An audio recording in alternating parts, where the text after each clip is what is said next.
La Commission européenne a décidé de lancer mardi 17 janvier des procédures d'infraction contre la Hongrie. Elles peuvent déboucher sur des poursuites devant la Cour de justice européenne et sur des sanctions. Le gouvernement hongrois est sommé de modifier des réformes constitutionnelles relatives à l'indépendance de la Banque centrale, au statut des juges et à la protection des données.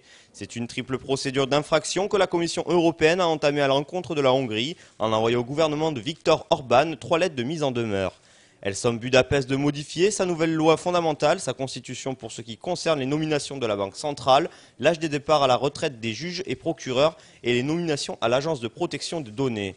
Si ces infractions devaient arriver à leur terme et une condamnation par la Cour de justice européenne, la Hongrie s'exposerait dans plusieurs mois à des sanctions financières, voire à des astreintes journalières tant que les textes n'auront pas été modifiés. Mais la Commission européenne veut une issue rapide. Elle a d'ailleurs fixé à 1 mois seulement le délai de réponse à sa mise en demeure, contre 2 d'habitude. Elle espère donc que le gouvernement hongrois mettra de l'eau dans son vin et coopérera comme l'an dernier pour la loi sur les médias. Elle dispose d'ailleurs d'une arme redoutable, un prêt de 15 à 20 milliards d'euros que la Hongrie demande au FMI et à l'Union européenne, un prêt que la Commission compte bloquer tant qu'elle n'aura pas de garantie sur l'indépendance de la Banque centrale hongroise.